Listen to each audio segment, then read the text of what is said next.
What's my take on Dave Chappelle? I guess it's kind of tangentially related, yeah. In that, I just think, just similar to what was happening with the Cute Bloodstock issue. I just genuinely think that Dave Chappelle is ignorant and doesn't understand what he's saying. Like when he said, like I agree with what Vosh said when he said that, like Dave saying I'm Team Turf is like me going out and saying I'm Team Ku Klux Klan. Like but I don't think he understands like what he actually means when he says that. Um, how am I taking immigration? Fair. So I just don't think he understands particularly what it is because there's a couple of like I've not watched the whole special. I've watched bit clips here and there. And, like there were some funny jokes, like the impossible pussy joke was funny and very smart, but a lot of his humor about trans people that he said in the past as well is just incredibly fucking lowest common denominator disappointing. Like there are funny things about the trans existence, but saying "ha ha trans woman look like man," that's not funny. That's not smart. That's not clever humor. It's just fucking, it's if you showed that joke to Roy Chubby Brown, he'd just look at you and go and turn the joke down, right? Like for someone who is as who has as much poignant societal criticism that he has done in the past, for him to be this kind of level of kind of bait with regards to this humor is incredibly disappointing. I have loads of respect for Dave Chappelle, and Chappelle's show is incredible. For him to just essentially be running this kind of cancel culture outrage marketing train, I find incredibly disappointing. Well, I agree that people should be able to have jokes made about them. I'm not decrying the idea of comedy in general or comedy that I don't think comedy that punches down necessarily is that bad. But I do think that comedy that punches down needlessly and that punches down in a cruel way that is not constructive and that isn't smart or poignant or critical in any way is bad comedy. Like it's just not funny. It's not interesting. It like there's a really good ContraPoints video. Dave Chappelle is the go if you're in chat. If you watch the ContraPoints video called "The Darkness," she talks about the way we look and way in which we look at dark humor. I think there's a good quote in the like, if you're punching up, then it's revolutionary, and if you're punching down, then it's just bullying, right? And like we live at like as a trans person at the moment in the UK, especially, we are facing an unprecedented attack on our rights and the institutions that exist to protect us, and there is an incredibly toxic culture around.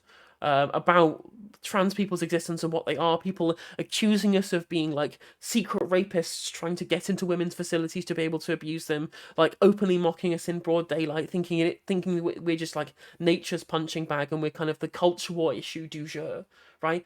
This is the existence we have to live in, and some fucking multi-millionaire comedian using our existence as a fucking like lowest common denominator punching bag. It fuels discourse in a way that makes our lives materially worse. Do you understand what I'm saying when I talk about that? In that we like Roy Chubby Brown going around and doing a bunch of shows around the north where he essentially makes incredibly base jokes about members of the Pakistani community or something like that.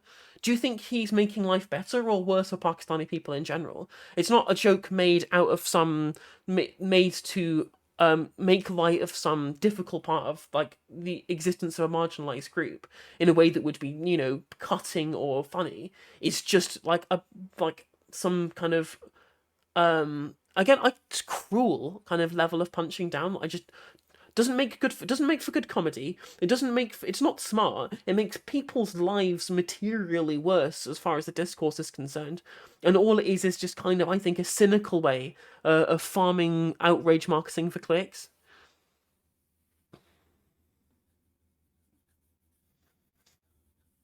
But you can understand why. Again, it does entirely depend on the joke, and I think there are probably like being Arabic. There are plenty of funny jokes that have been made about Arabic people as a demographic, but just like remember Ahmed the dead terrorist, right?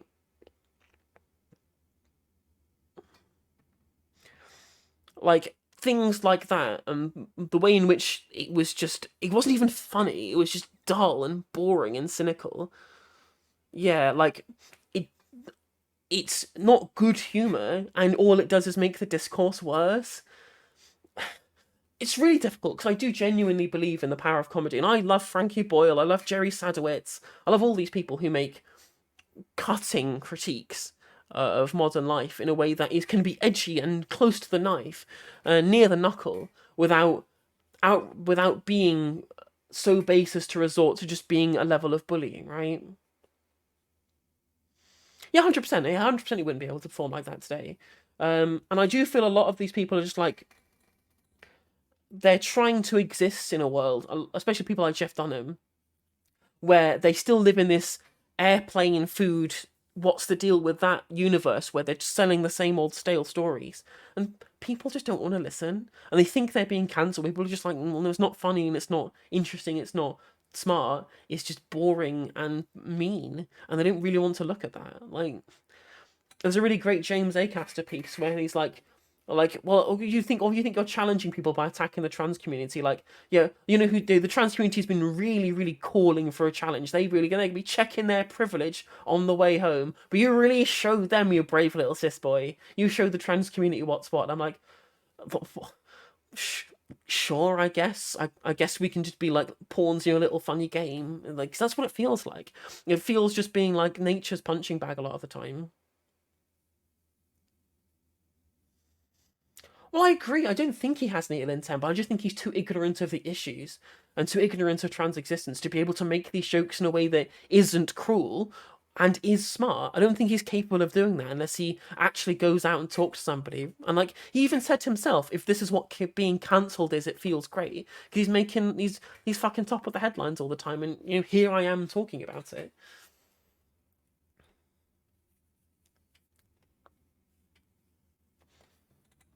Because again, I think if he knew the gravitas of the situation that he was in and what the kind of things that he was saying, I don't think he would have said that I'm Team Turf. And he would understand what that meant and understand like the impact of that statement and what it would mean for all the trans people watching him. I understand why the people at Netflix, why the trans employee at Netflix walked out over it.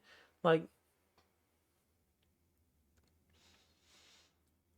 it's mostly disappointing. Is what it is. Because again, Dave Chappelle's great, and I think he's very funny and very smart. But like, say for example, say Stuart Lee was coming out with a joke tomorrow about how isn't it funny how all trans men are called Jaden, and I'd be like, sure, whatever. Incredibly smart, witty humor there, Stuart. Like, because Stuart Lee has a really good stand up bit about anti-Islamic stand-up. Like, though Jan Moyer in the Daily Telegraph was saying how, oh, we're not allowed to joke about Muslims anymore. Where's all the anti-Muslim stand-up? And he makes a really good bit riffing off of that, talking like he says like, well, actually. So he said, oh, we're going to be ridiculing and the Muslim Muhammad al-Kubaisi for saying that technically you shouldn't be giving Osama bin Laden a burial at sea because sea burials are only permitted in exceptional circumstances under Islamic law. And I'm like, how jaded do you have to be to think that the man who was killed by US paramilitary forces in Abbottabad, the leader of a massive global terrorist ring, think his death in that situation wasn't an exceptional circumstance? Which I think is a very interesting and good joke about these kind of situations, which is smart and involves actually having to know something. Like, whereas what Dave's doing here isn't that. I didn't see Sticks and Stones, unfortunately. No, sorry. Um, but if you, I mean, you said you, I think you said you're American there, Dave Chappelle. Let's go. Like, if you wanna, I implore you to watch the Stuart Lee stand-up bit about anti-Islamic stand-up because it's incredibly funny and incredibly witty. And I think if you're a fan of Dave Chappelle, I think you'd love Stuart Lee and you'd love his comedy as well. What his joke about space Jews? I mean, it can't be any worse than Jewish space lasers, can it? Because that wasn't a joke. But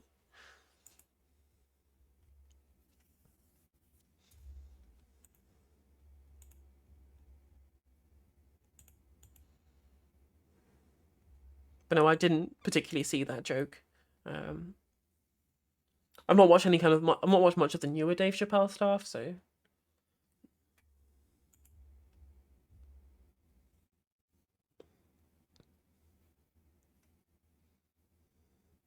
yeah, yeah, I'm sure he does. I'm sure he does, and I actually don't really doubt that his space Jews joke was done in a smart and cutting and critical way, rather than just mindlessly dunking for on someone's mutable characteristics and thinking that that is a joke in and of itself, right? There's obviously a lot of kind of cultural stuff around Jewish people that goes on, and I have the trust in Dave Chappelle as a person that he would use the kind of the paradigm in which Jewish people live under to make a joke about that rather than just saying haha lol Jews bad, something like that. Yeah, for sure, Josh. I absolutely agree. And there's plenty of stuff that you can criticize from, like, especially when it comes to like Islamic fundamentalism and things like that. That there are plenty of smart jokes to be able to made, other than just like making fun of their hats, like which is what half the time it is. And even then, half the time it's making fun of other other new Middle Eastern and religions and Arabic religions and things like that. Whilst mistaking them for Muslims because people are so fucking ignorant.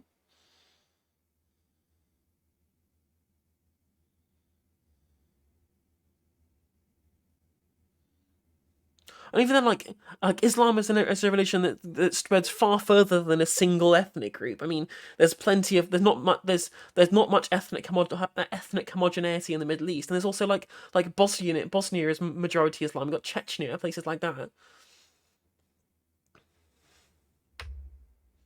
Yeah, like I have like I don't believe in this kind of cultural relativist idea that people's moral frameworks can be different based on culture. I think that's what cultural relativism is. I'm not exactly clued up on a lot of these terms. Let me just Google that, make sure I'm not making a fucking cock on myself.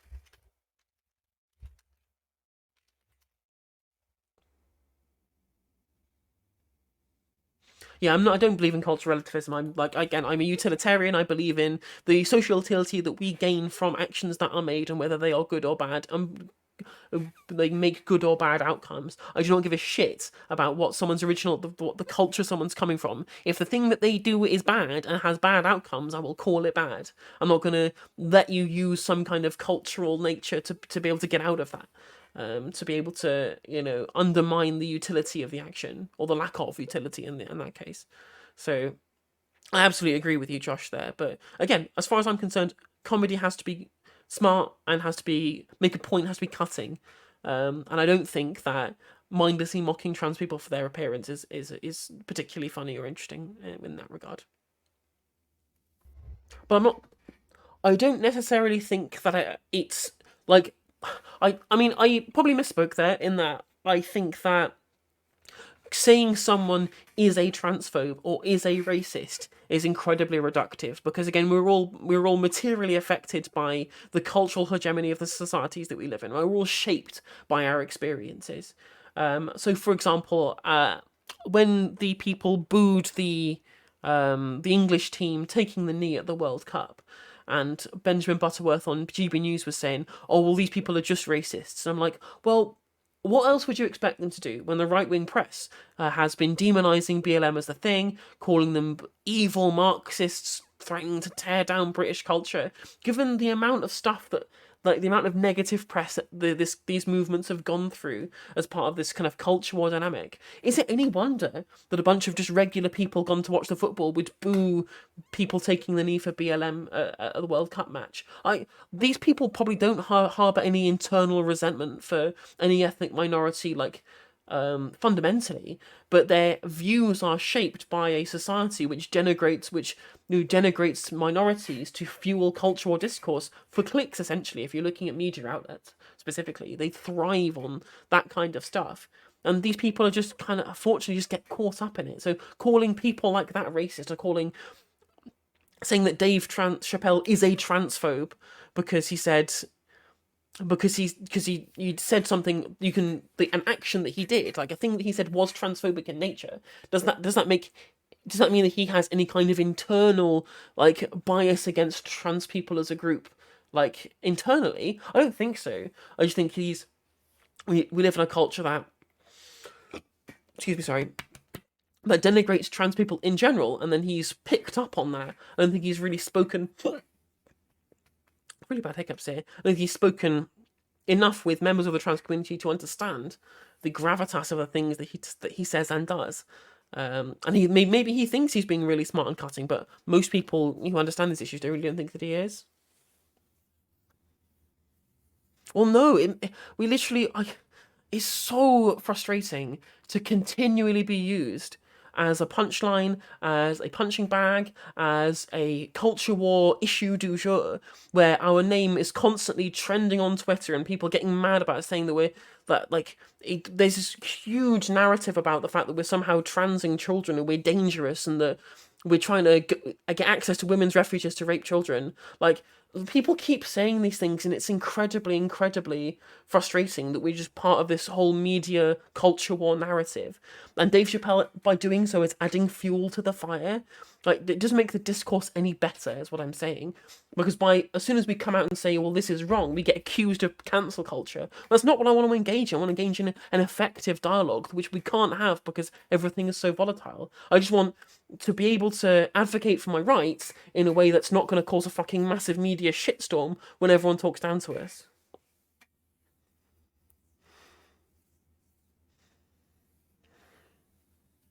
Like, it adds fuel to the fire by talking about it in such a without the decorum or with the knowledge or with the understanding to be able to grasp the key nub of a lot of these issues.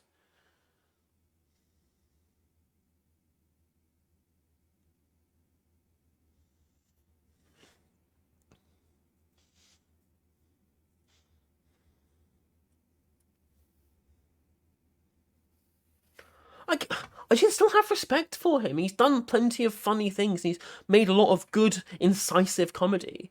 I just want him to learn. I want him to understand.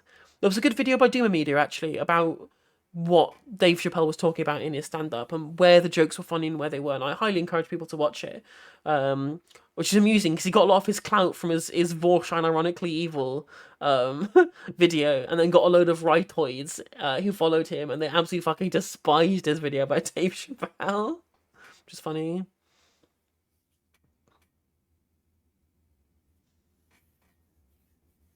I mean, from what I've seen, the demographics basically run alongside um, the trans demographic runs along the same kind of demography of the population. I don't think there's any particular spike between different racial groups. Although black trans women are the most vulnerable group of trans people. Like a black trans woman probably gets murdered every seems like every week in the United States, right? Just for existing as a trans person, for people thinking that she's trapping them into thinking that she's a woman, and they just murder them out of their own kind of like like hit like a wounded male pride. Like, I understand my position of privilege as a white trans woman existing in a metropolitan city in the UK, and knowing that I do not have to face a lot of the same direct prejudice that a black trans woman in, say, Detroit might feel, for example.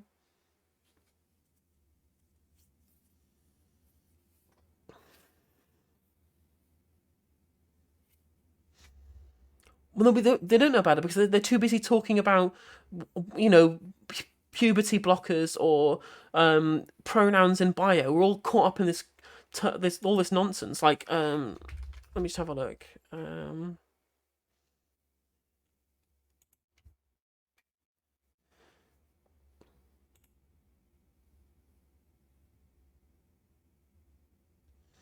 Like, let's have a look here. I found like this. We have a. Oh, sorry, that's the wrong one. We have a remembering our dead page, which just talks about people being like trans women being killed. And you're like, okay, here, murdered in Mexico in September, murdered in Texas, murdered in Mexico, murdered in Honduras, murdered in Mexico, murdered in Peru, murdered in Paris, murdered in Chicago, shot in Brazil, France, Brazil, the USA, Mexico, Turkey, Brazil, USA. Like, that's four in the USA in just 1 month.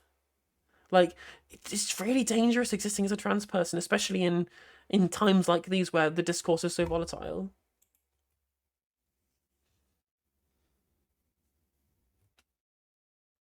I mean, we just have to use these platforms, and we have to stoke the discourse and talk to people about these issues. Like, that's why I take my position as a trans content creator seriously, because the views that I put out there can be internalized by people, and I have to be careful with the things that I say.